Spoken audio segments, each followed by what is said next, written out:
Hello, everyone. On today's episode of Black Nerds Matter, we're excited to welcome Ebony D. Taylor, also known as Bug Doctor Bloomed Entomologist. Ebony's academic journey has taken her through Miami-Dade College, the University of Florida, and University of Wisconsin-Madison, where she's currently pursuing her Ph.D. as a recipient of the prestigious NSF GRFP. Ebony's research explores the fascinating intersection of climate change, biodiversity, and conservation, investigating how environmental and human-driven changes impact invertebrate communities. Soon her work will expand to the marine realm, merging her passion for insects and the ocean. A self-proclaimed science nerd with a talent for storytelling, Ebony is dedicated to bridging the gap between science and society through outreach and creative projects. When she's not in the lab, you can find her exploring new cities, editing blogs, debating at our local philosophy playground, or even collecting data on mating of horseshoe crabs. Today we'll dive into Ebony's research, her love of bugs and biodiversity, and her mission to inspire curiosity and protect the planet's incredible ecosystem. Let's get into it. So how you doing today, Ebony? I'm doing pretty good. I came back. I just literally came back from Wisconsin last night, so we're doing great actually. So do you spend time between Florida and Wisconsin, I'm assuming? Yeah, so I go there to do some things school related, check up with everybody, do my routine check-ins, and then I come back here to get more of the marine experiences hands-on. Also, I'm definitely a Floridian at heart, so I love my warm weather.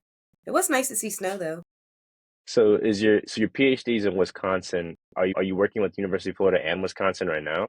So I don't work with the University of Florida. I'm in South Florida. I do things with, man, I think it's like technically with Florida Fish and Wildlife. So I do citizen research with like crab shoes mating. So like tracking them and putting tags on them and following them around basically. And then in Wisconsin, it's more of a I check in and because I it's my first year of my PhD, so I'm writing up my proposal, which is definitely heavily marine based and insect mixtures, and then checking in with my mentor and seeing everybody. So it's kind of a mixture. It's a little bit. Okay. Yeah, I've never heard of someone doing it in like both places unless their like field work component was somewhere else. So is your field work component in Florida? But not yet. So I'm still just getting the hands-on experience, but depending on how this week ends up going, hearing back from schools, it may end up being in Florida, like in the actual mangroves. So starting this summer, actually. Okay, you're looking to go to a different school for your PhD, or are you just staying in Wisconsin? I applied to some other schools, so Davis, because I hear they have a really good ecology program and population biology. They all sound so tight and all help each other, which I really like that idea. But I am currently at UW Madison, and I like my PI and you know my school and whatnot. Man, it's cold. I really can't do that cold. Imagine 6 more years. Oh my gosh. Okay, no, I totally get it. So entomology is super fascinating. What sparked your interest into insects or any specific species or topics that you really enjoy? I've literally liked insects since I was 3, as far as back as I can remember. I remember this. My mother remembers me saying this. It's funny because I actually remember saying this to her. That I was like, I'm gonna be a bug doctor when I grow up. And she's like, it's all entomologist. And I was like, entomologist. Okay. Entomologist. And I got that stuck in my head. So I've always liked insects to the point where I feel like I can say I love insects. Maybe I shouldn't say that because some of the stuff I do to them is kind of crazy. But if I do have focus, I'm definitely an ecologist at heart, trying to understand the world in the context of me within itself and other organisms within itself, well, around the world, within the world, and how does our interactions play a role? How does the environment play a role of our interactions? Because aren't we all affected and influenced by it? So that's why I'm so into climate change and understanding how, especially because I've seen from like when I was little to growing up, have things have changed even within my own environmental community and organisms that were used to be there. Like we used to have these butterflies everywhere. I don't even see them anymore. To the point where I'm almost in my head like, did they ever exist, or am I just making that up? But I'm like, no, they definitely exist. I had a whole garden and everything. So I've seen the changes and it just kind of makes me wonder to what extent is that going to keep happening is there any reversible way that we can go about it? Is there anything I can do or I can get other people excited about and get them to do? I don't know. You could say something and people spark a passion and then boop, now they're like doing the things. So why do you think that people have this view of bugs as like, oh, it's gross, it's nasty, I don't want to mess with bugs? What made you see past that, and why do you think people have that perspective of them? Well, I've never had to fortunately see past it. Maybe with cockroaches, but I still don't like them to this day. I don't care what you say about them. I don't care about them. But like for other insects, I never really had that. And I think that comes back to, for me, I was not deterred away from those things. And I feel like, especially within the US, people are very much deterred away from anything insects. It's seen. They're like, oh, don't do that. Oh, that's gross. Don't touch that. It's like, why? Why is that gross? What's any grosser about you, say, going out touching the cow or playing with the random dog you found? Like, there's not much. You're not getting these extreme differences, at least in my perspective, right? And I didn't have that. My mom was super encouraging. She would go get me the butterfly carriage and the enclosure so I can go play with these things. And then if I run inside the house and show her, she'd be like, oh, yeah, that's pretty cool. Or she'd point out something to me instead of being like, run away, Ebony. Like, so I didn't have that. And even as I've gone through my career, I've tried to reverse that for people as much as possible because, man, some people really have a fear of insects. Like, they're really terrified of them. And I remember this, like, one time I was out in an outreach event and it was for the kids. It was for the children. It was for the children. But I was with the counselor. It was like kids, I think, with autism and getting them really excited about insects and helping them. And I thought the kids were going to be scared. I think like every single kid touched the hissing cockroach I had in my hand and the tarantula. Mm. But it was the camp counselor, the older person, who was extremely terrified. And it literally took us, like me just sitting there being like, okay, you can do it. Think about you do this, you do anything. It's one little move. 2 hours of just, I guess, like just encouraging this person and just reassuring them, like, you got it. We all got it. And she was able to touch this cockroach. And to be fair, again, it's a cockroach, but it's a hissing Madagascar cockroach, which are slightly different. And the little tarantula. So it's almost trying to I guess rewire people's brains and reassure them and let people know, like, these are normal everyday things. Maybe we don't get to see them anymore just out in the wild and about. Definitely not a Madagascar hissing cockroach, but like other insects and whatnot, because things have changed. But you're gonna be fine. They're living their life. We're out here living our lives. We can coexist. We can intermingle sometimes. You don't have to kill everything you see. Please stop doing that. So speaking of intermingling, how is this relating to the ocean? Like, I know heard you say you're doing field work in Florida right now. How is this passion for the ocean connected to your passion for insects? I think I've been actually trying to think about this. So I think for me, like, if I really think about it, insects, I personify insects, and I think I've personified them so much that I've projected my own who I am onto them, and feelings and whatnot. And then the ocean literally I is representative of home for me. When I see it, I feel at home. I feel peace. It's been my sanctuary for a long time.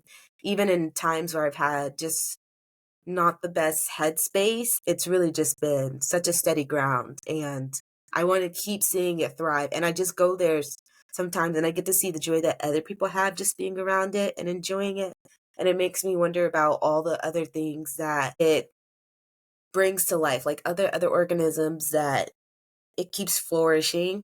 Because the ocean, it's the water, and then you have the beach, it's the sand, so it doesn't necessarily need all these other organisms. But it does create like a fruitful life, and it can bring joy to these other creatures that live within it or next to it. So, like, if I think about mangroves, there's kind of like a cycle there where you have insects, and the more diverse set of insects you have, you can probably increase the plant diversity, which then brings on more insects. So it's just like a cycle of life. And again, if I think about myself in the context of these things that I'm personifying, right?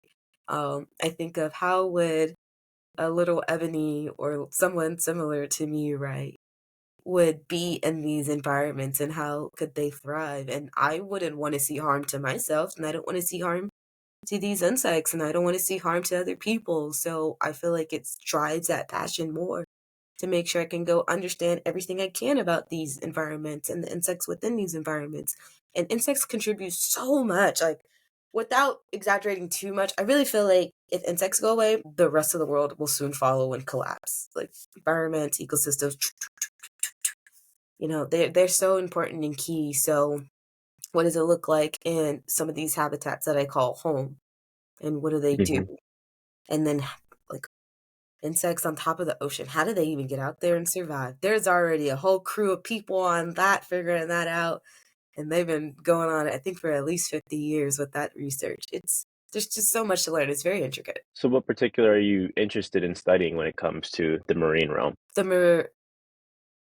What do you mean? So, like, which habitat? Yeah, like if you were going to do some kind of research in marine science, what would you be interested in studying? Yeah, so for my PhD, I would like to look at marine insects in mangroves specifically. So in Florida, I haven't yet been able to find, and if, you watching this, please, if you find something, do send it to me because I'm still looking and I would like this information. A comprehensive survey of the insect populations and functions, even of these insects within the mangroves, as well as I want to do some experimental studies on them and see how does increased salinity, or very realistically in Florida, increased hurricanes changes the population dynamics within them. Are they having, little traits to be more resilient to heat, extra heat stress, or extra salinity, or like all these different things that happen within the mangroves, because it's super extreme, I would say, and super variable within the mangroves compared to, like, I think, like, other marine environments. So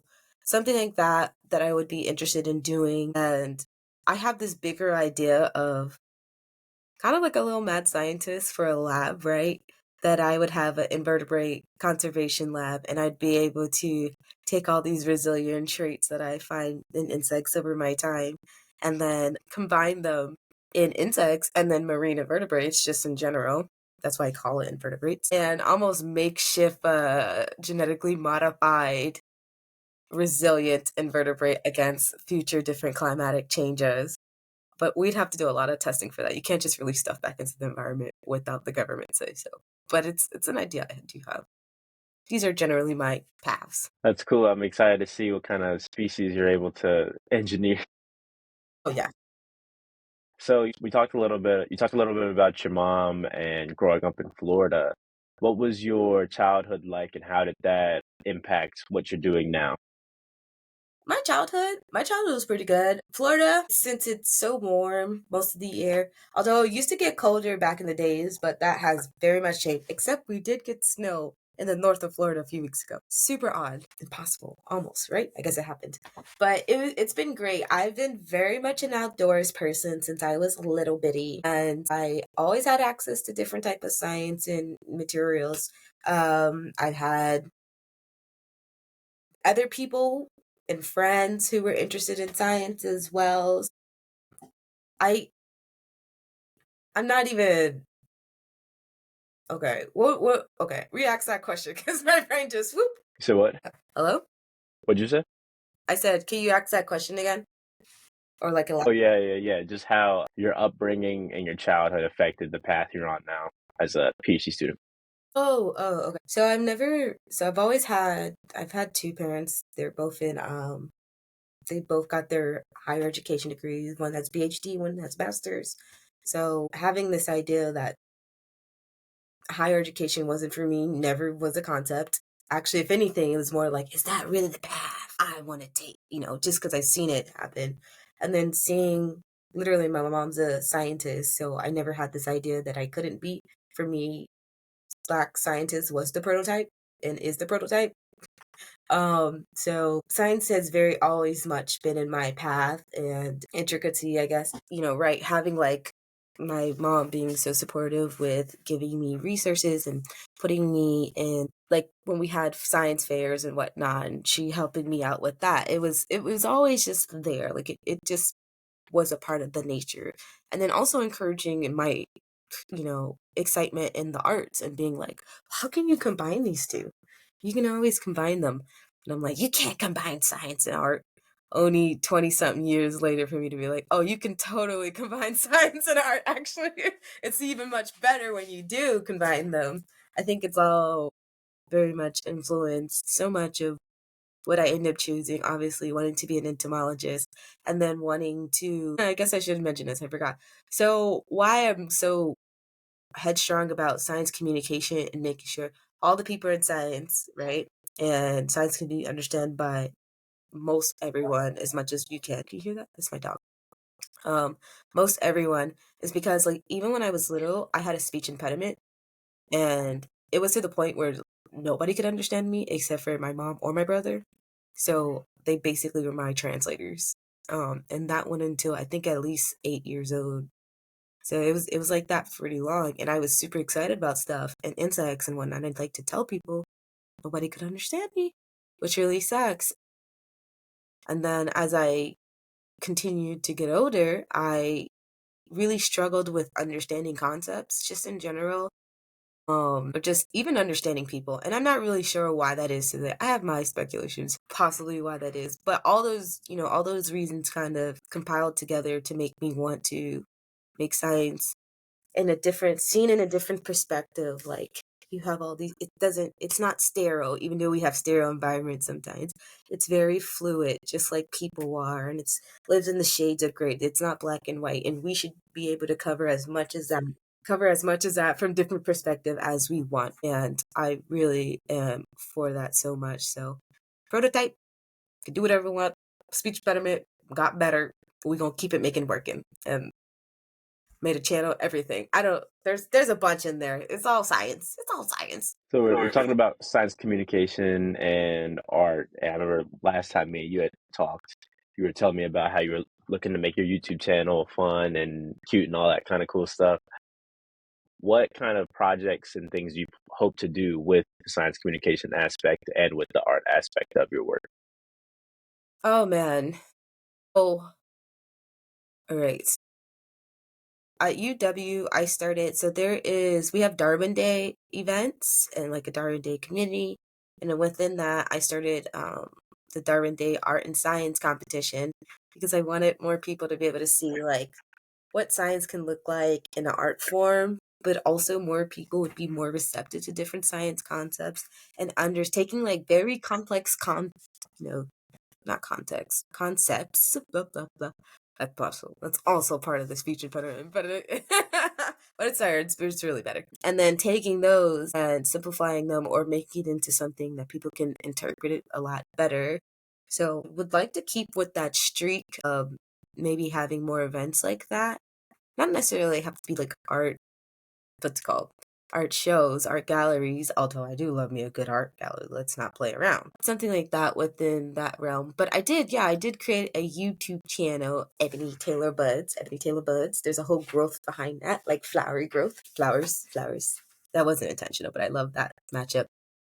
I do create videos and I have a ton. I just haven't uploaded, but we're working on it. We got to figure out this editing stuff. It's definitely a challenge where I talk about insects and I talk about just very much try to show like people should be genuine and authentic in who they are and what they do and true to themselves in whatever way that looks like. Because I think when you can have more of that, you can start meeting more of those different shades of gray and being able to get more of those like it helps to connect people together more. I really do think so. So for me, you were saying like, yeah, it's kind of cute, right? It's like vlogs and a mixture. And my tagline's kind of like, there's always an insect because there always really is an insect. And I would like to keep that using as some form of science communication because think about it, like you're just watching a video and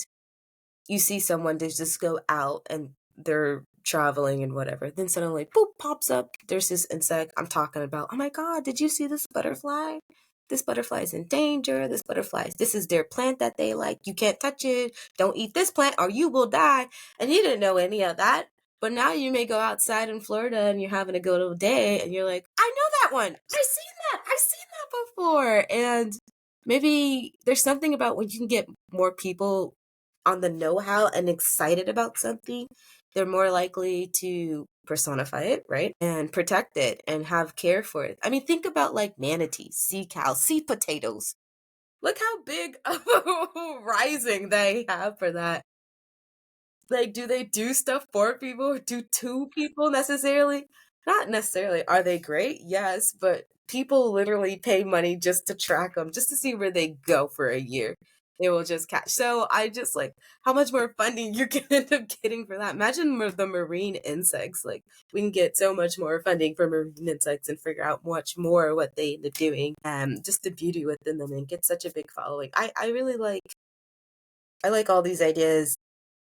How am I gonna go about doing all of them? Lord knows how. I don't be figuring it out till the moment, but it comes together. I make artwork that's insect related. It's all. I feel like it's kind of a big conspiracy theory at some time, but it's not. It's real. So how would you get somebody to rally behind something like an insect? I mean, when you think about manatees and some of these larger creatures that are really loved and tracked, people see Mm. a lot of themselves in them, especially things like manatees, because they're warm-blooded, they have calves, they have babies, and even with some stuff like sharks haven't gotten good press until like the last 3 or 4 years. It had always been the big scary thing, but now I think people are loving sharks. How long do you think it'll take for people to start loving insects like that? Oh man, if I were to, okay, if I had to think about this and like if I was actually trying to rally up to that type of extent, I think I would start off with, I'd have to start off what I called like poster children insects. Like bees are poster children insects where everybody loves a bee, which you should on at least, I like me a bumblebee, not so much a honeybee. Honeybees are cool, but they need to calm down a little bit. They're taking over territories. I would find maybe an insect that is not too well known but does have some unique qualities about it and there is some coolness. So like a leafcutter ant, right? We could be like, let's get behind leafcutter ants. Right. They have babies. Oh, they're strong and they carry. Come on, remember, like you guys are like gym rats or whatnot. Look how much they can carry and look how devoted they are and they're very beautiful. Oh, did you know you can taste them and eat them? And people probably be like, wow, you can eat insects. Like, yeah, they taste like popcorn. So, but A you lot of could, people eat insects. yeah, a lot of people insect, not so much Yeah, people, a lot of people eat insects. yeah, a lot of cultures around the world. Yeah. Right, which is another thing, which there was the drop in them happening. I really feel like that happened when they came over to the US. But, um, get that type of a following behind it. Like go to, or even, I'm gonna go even like marine insects, like ocean skaters specifically, because they're my new kick right now. But ocean skaters, I would go to like these events that they have in like the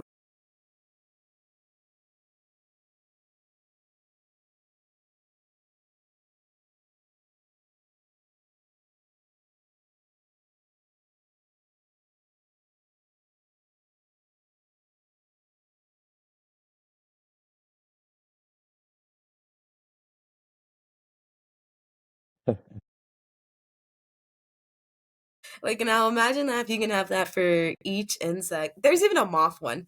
Each insect and you can do something like that. But then as well as showing like I was gonna say rallying up like funds for it. Okay, because so I'm trying to think. So with sharks, truth be told, I don't know the complete functionality of sharks when it comes to I understand for manatees because again they're the seagrass, they're sea cows, but for sharks I'm not exactly too sure. But right, I think if you can start to humanize these a little bit more, it helps. How exactly do we go about doing that? I can give my 2 cents and maybe I could do a video and talk about it and show them in person and show how easy they are to get to and touch and whatnot. And one thing is, this sounds kind of manipulative, but like get a kid in there to touch them and then get like an older person in there to be like, you'd be like, oh, look, everybody's doing it. You're not doing it though. You're kind of missing out. Bombard people's feeds with these type of I'm actually about to upload a video with bumblebees on there. Not bumblebees, honeybees, and like tell people about the goodness of things. Like I just went to an event and there was this lemonade stand where man, that woman's lemonade was so good. But I only went to the Luminous Day because there was a ton of bees out there. But she was like trying to get all the bees away. And I'm like, no, you don't understand. You don't understand. This is such a compliment and such a good thing. If the bees like it, the humans are gonna love it. Okay? Trust the bees. And I'm trying to tell her that. And then I was telling her more, and she kind of was like, you know what, you may be onto something. I'm like, think about it.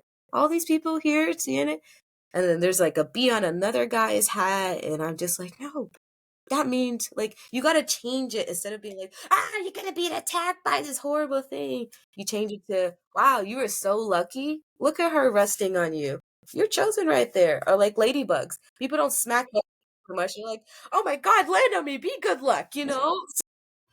It's changing the narrative as much as, oh god, this made me, you can, I don't know, maybe you can keep this part out, but like this actually kind of just made me think of like people talking about black people in the media in such a negative light, and then we're trying to change the narrative to be like, actually we're humans too, so can you speak well about us or keep us in? I don't care.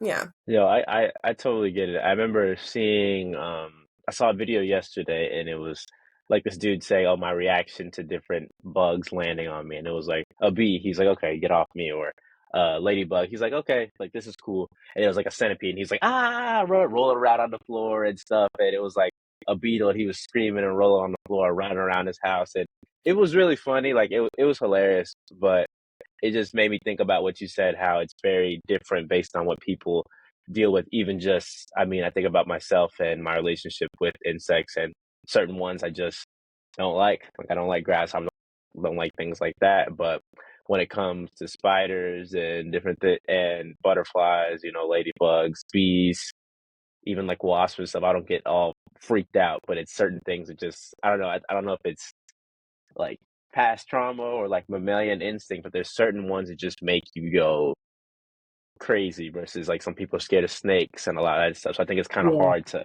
rewire that for some people because it's very deep down, as that people who lived in the old times were scared of snakes and spiders, you know what I mean?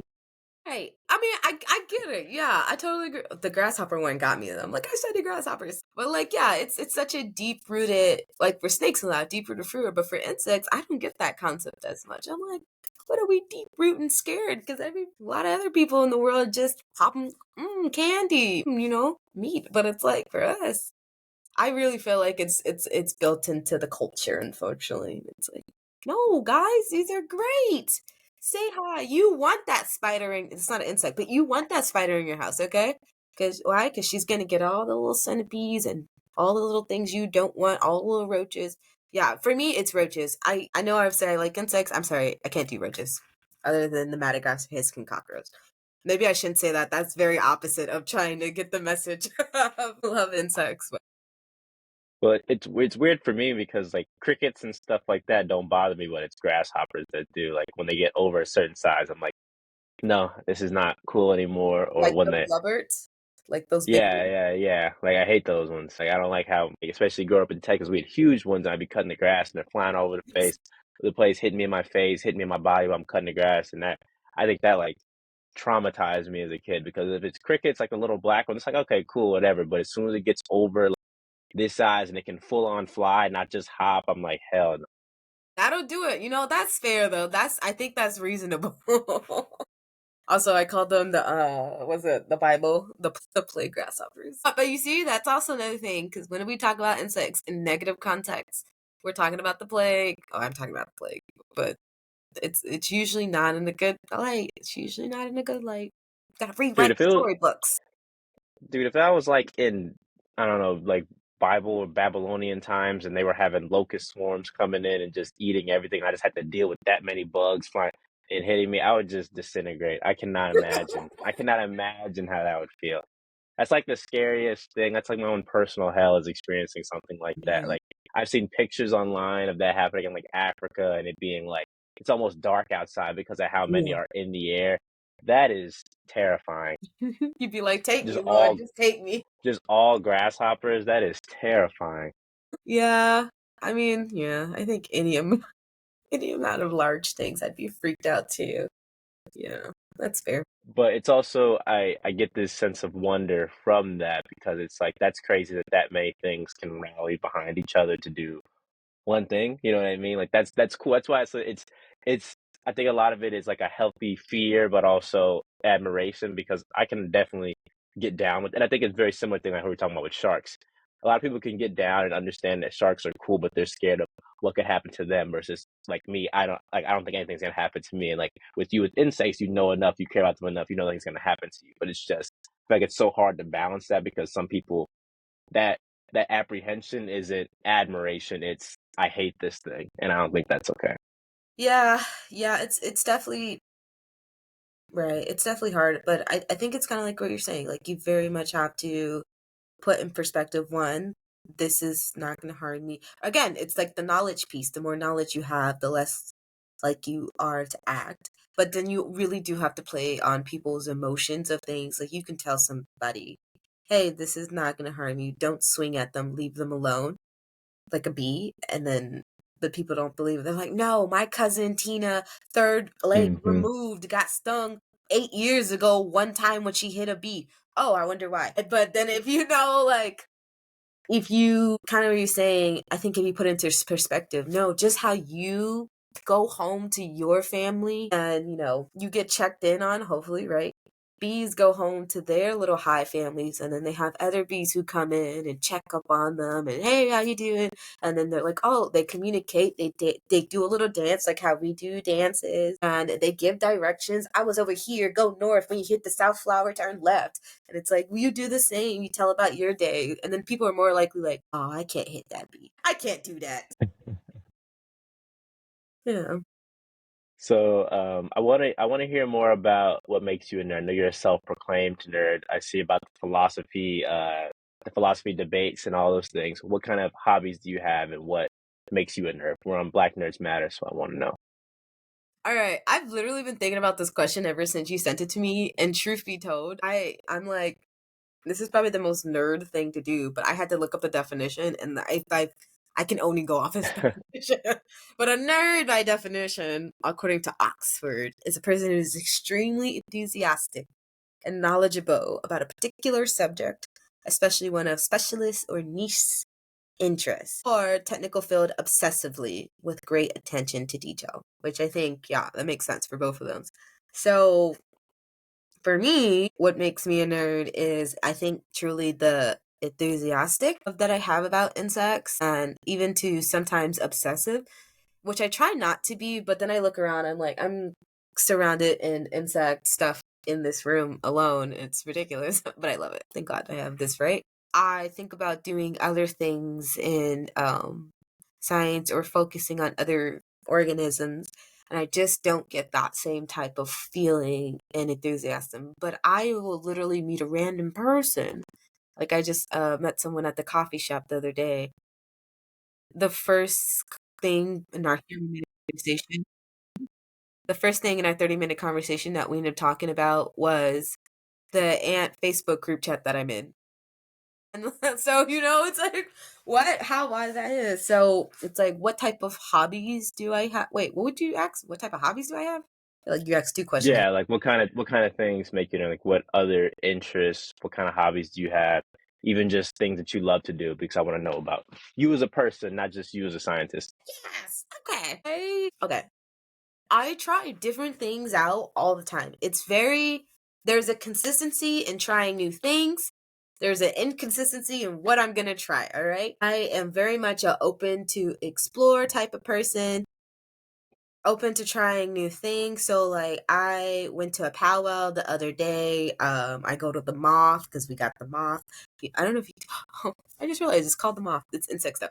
It's not. It's like talks. It's like people. So it's a storytelling, actually, storytelling event, and they also have a podcast as well. And kind of low key obsessed with it a little bit. I go to my philosophy group because a person who thinks has too much thoughts to think, and they think. I love going down little spirals in my head and having conversations. But if I can talk to somebody about it, oh, it's great. We'll be talking for hours about something, analyzing the concept. And just like how I'm talking to you, I'll go off into a spiral and be like, what was I talking about? jump back on jump back on the boat 3 minutes later and then keep going, because it helps to process the world and understand, and you get to connect with people and whatnot. I go to the beach, right? I go to the beach. I dive. I do dive. I'm a diver. Forgot to mention that. My brain. We got a garden started here, so that has going to be fun. There's going to be pollinator portion of the garden, of course, because you need your pollinators to come and take care Yeah. of the plants and then take care of the soil, and and in return the plants take care of them. There's a cycle to life, you know. I travel a lot. I really do. I very much am a free birded spirit, and I love keep her free, keep her wild and out there. I hike a little bit. I don't be doing like excessive, like let's go straight up a mountain hike. That's for you. Mhm. That's another group of type of people. That's not me.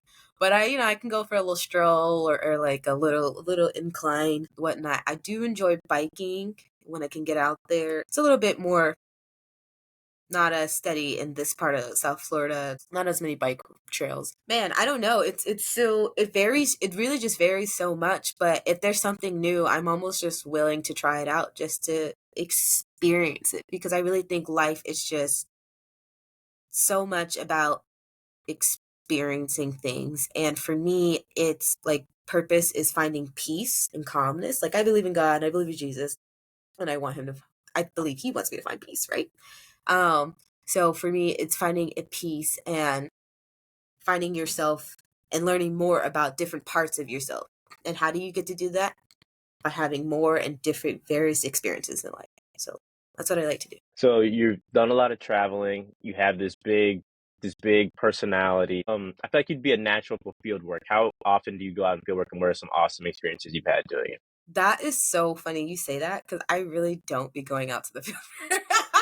Really? I'm surprised.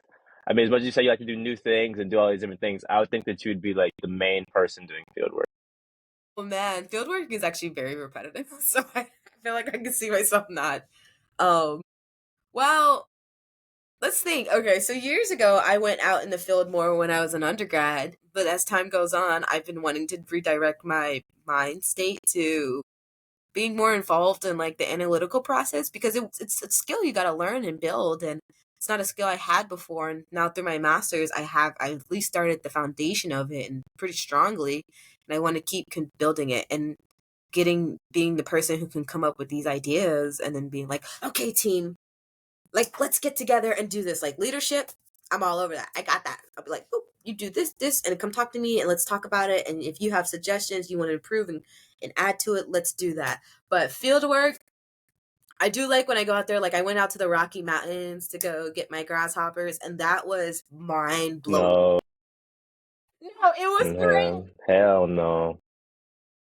It was beautiful. It was beautiful. Like that really changed my mind on field work, because truth be told, I'm not very much of a physical person, type of like putting in a lot of physical work and getting super exhausted.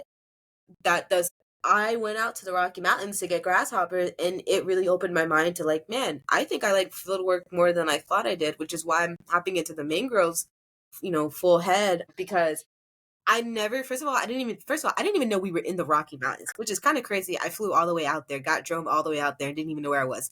But we were in the Rocky Mountains, and I was like, oh my gosh, what is this place? It's beautiful. The meadows, the fields. You think, first of all, there's grasshoppers. Yeah, I would have went all the way out there just to be scared. It would have been a waste of time for me.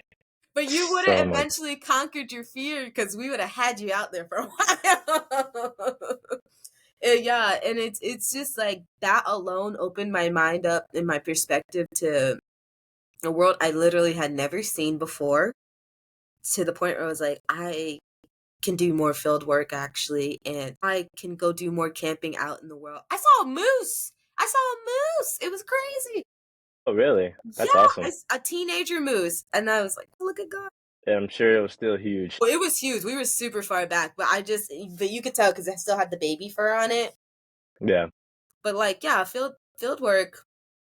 I'd have to get back to you in say 6 months on how I'm still feeling about it, but I'm more open to it now. That's funny. You're getting field work for me. Yeah, that's what I would think. That's what I would think. So something else I'm really wondering is, so you've been your family of academics, you've been through school, you're in school right now. How do you balance your own mental health and making sure you enjoy yourself and Mm. choosing happiness, so to speak, while being that immersed in academia? Because I know it can be very tough and a lot of people aren't able to balance it, myself included. Thank you for asking me that. I like that. Actually, that's part of why I have my YouTube channel and I started it, and it kind of answers. Well, it's going to once I get those videos up. We'll answer some of these questions because in undergrad, I had truly no balance. It was very much of I'm always at school, I'm always doing research, I'm always doing work. And I remember when I graduated, I got so burnt out that I literally fell asleep at my own graduation party with all these people visiting me, right? Fell Hmm. asleep right on the couch because, and if the best way I can describe it, I said it literally feels like 4.5 years just hit me at once of tiredness, and I in the middle of the party, like if people weren't just up here talking to me. So I was burnt out to the point, and I didn't want to go back to school. I was like, I don't care. I didn't even want to get a higher education degree. So I like left the country and started teaching English in Spain and just having a good old adventure over there because I was like, do I even want to do science? I've always just done science because, I grew up in science. Is this even what I want to do? I don't even know. Maybe so I really was over it. Truly. I was over school, I was over people, I was over the US. The US was a mess in itself. I was over all of it. I didn't want to do it anymore. So when I was in Spain, I'm teaching these kids, and the kids are great, but I realized I just did not have this passion for teaching English. And I think also just teaching kids in general, because, woo, Lord, I got this extroverted energy, but truly, I am an introvert at heart. Very much so. So I was tired. And I remember one day I was sitting in my bedroom and I was just crying and bawling about, like, what am I going to do in life? Like, I don't know how to, right, balance anything. Like, I don't know. I went from doing so much school and everything to then doing this and getting to travel and experience. But like, God, like, I don't have the research. Like, I actually miss research. And I wrote 7 pages of what I like about research and science and went ahead and applied for school again. So during Spain, it really was a blessing for me because it really taught me that there is just so much more to life than just school and academia, and that you can get an education outside of four walls all day, any day. And there's so much to learn from each other and all the history that we've already collected that is out there, and the beauty, right? There's each part of the world just looks so different from each other. And it's like, how did that happen? Why did we even get to that way? And how people interact, I guess, ecology, again, that's kind of ecology. How you interact within your environment over there, say, like I was in Morocco, is so different than how I'm probably going to do in Florida. And I realized there was just so much. And then when I lived in Spain, like, the life is so much chiller for me and others that were there. It's you literally you go to work, we leave, and then you can just go right afterwards, sit down by the water, have a little beer, have some tapas, and call it a day. And that's okay. And everybody's enjoying it. And that's for me, that was life in simplicity. I'd go to the market, grab some bouquet flowers, hand pick them. These ones are dead, but if they were alive, have a good little beautiful bouquet and put it in my, in my room, in my center of the house. And then with my friend, we go and just paint inside of the house, just play music and have the doors open. And I was like, I can really just sit here and enjoy life. This is crazy. Like, I'm living life. What the heck? I didn't even know this was an option. So it was peace. So then I got into master's program. I was like, okay, I had such an anxiety and fear when I started of one, not being, honestly, not being good enough. Not because I was like, I've been out of school for a few years now. Like, am I even smart enough anymore? Am I even able to do any of these things capabilities? Like, can I study? I was a B student before, and I was like, that was really hard being a B student. Jesus. Hmm. No, I get it. I was there too. Three flat. Right. You just be like, dang. Right, literally 3.01, like, just consistently. Yeah, And I yeah. was like, and that was me with burning out. So how what am I gonna Hmm. do? And then literally, right, thinking about the other piece of I just got a taste of life outside of this. I don't want to not do that anymore. Like, ever go back to what I was before. So when I started, I was horrifically terrified. of doing my master's and whatnot.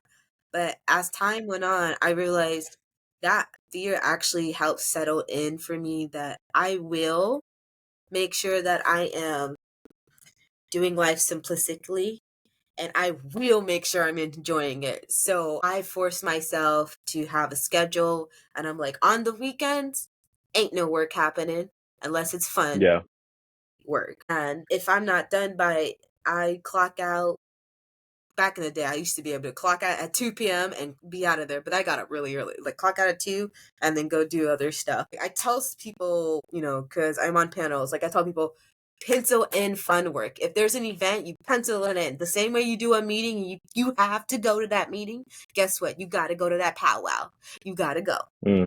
So I do things like that. And I find inexpensive, like say like cruises or whatnot on the weekends, and I'll make sure I go to those. Like I am making sure that I'm doing, and there's always a reason not to travel, but there's always a reason Hmm. to travel. So make it work. Even if I got to do work a little bit ahead of time, so I can make sure I have nothing to do the next week, I'll do it because living life I think is more important than just always being on work. At least for me in my mental state. Let's call it real.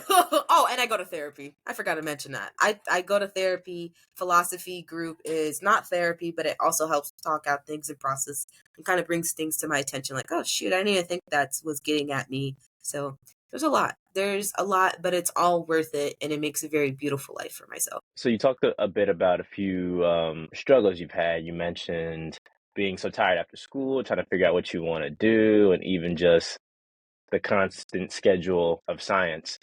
But what are some triumphs you've had throughout your journey, whether it's undergrad or even now, just something that you really are proud of that you've done that you'd like to share with us? I feel like definitely graduating was a triumph. Undergrad, that Absolutely. was hard. Was very hard and stressful. I wrote my first manuscript, which is such a big, again, I don't know, everybody writes their manuscript. For me, it's a big thing because it goes back to me having such a speech impediment. I was a hooked on phonics. Truly, anything that communication came into related, I was like very much on the low scale grade. Like I tell people this and they're super shocked by it. I don't know why, but I'm like, no, you guys don't understand. I couldn't communicate.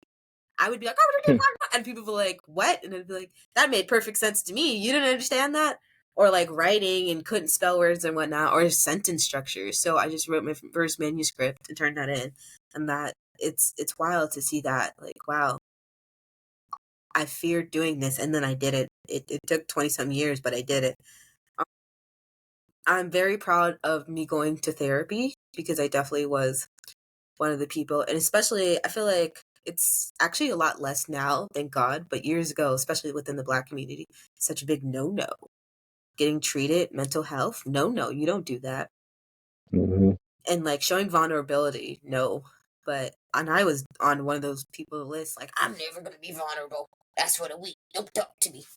I ain't got no emotions. Like people be like, how are you? I'd be like, I'm chill. That was my emotional. Yeah, I'm good. Yeah, I'd be like, man, Yeah, right? Like, oh, okay. What does that mean? It means I'm chill. Okay. So I think that was a big achievement for me. Getting like sticking to my goal and saying I'm gonna go do something. Like I traveled and left the country all in the first time actually by myself when my first solo trip when I went to Italy for a month and it was all the same by myself out of the country. Kind of mind into one, let's go. And then moving to a whole nother country, just literally packing up with one suitcase. If it didn't fit in the suitcase, it wasn't coming with me. And then boop, going again, living and moving by myself, right? I think all of these were accomplishments for me. And then I feel like, I don't know, these aren't like one things, but I think these are many. I feel very accomplished when I see someone younger than me or even actually older. I've had this where I am myself or if I say something right, like really kooky or insect related, and someone gets really excited and now they want to do that same thing. And that's always kind of shocking to me in the sense of like, I don't know, it's kind of powerful and beautiful when you can make an impact on somebody just being your casual, regular, degular existence.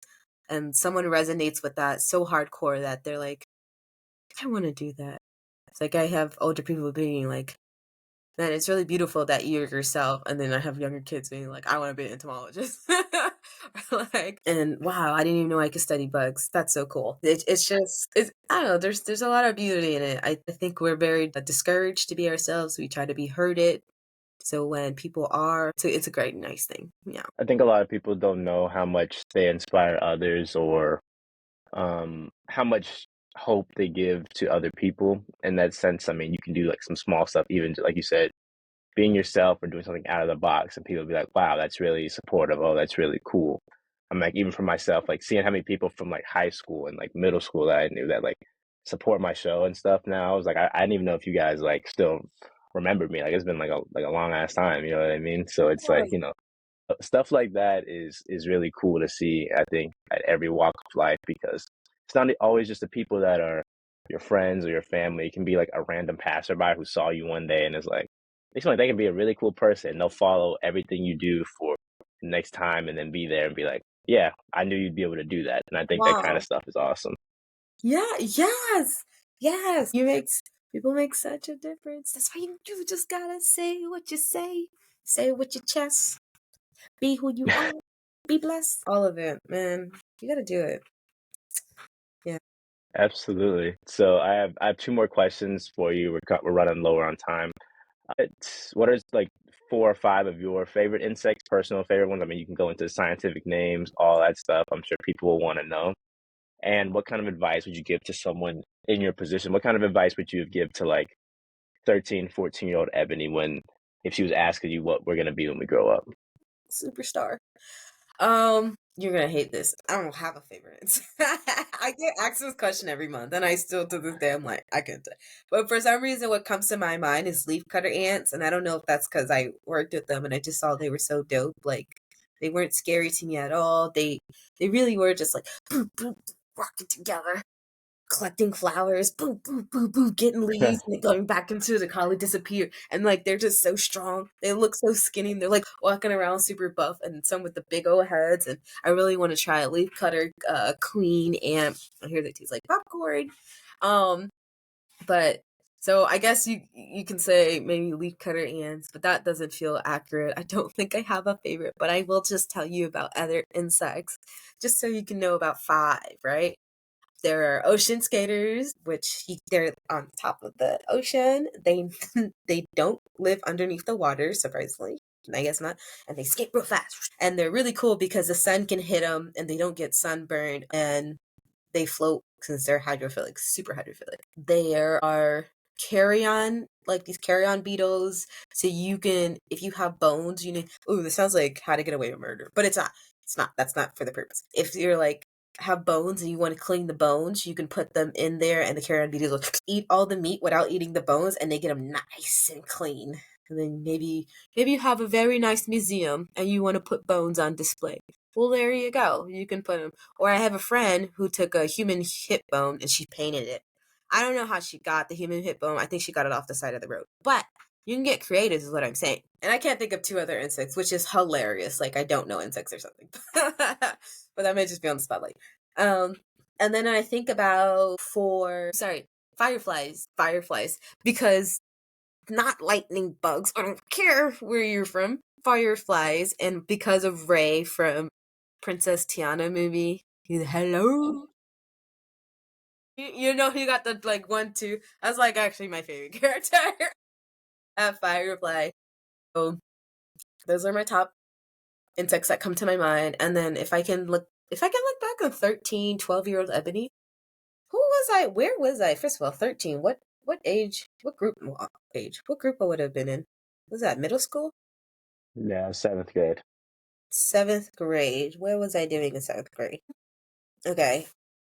So let's see. Ebony, 13 years old, would have been a emo kid, a steampunk emo kid, who was kind of very different than how she was 2 years ago. So I think if I had to give myself advice, I would probably. What specific advice? Does it have to be academic related?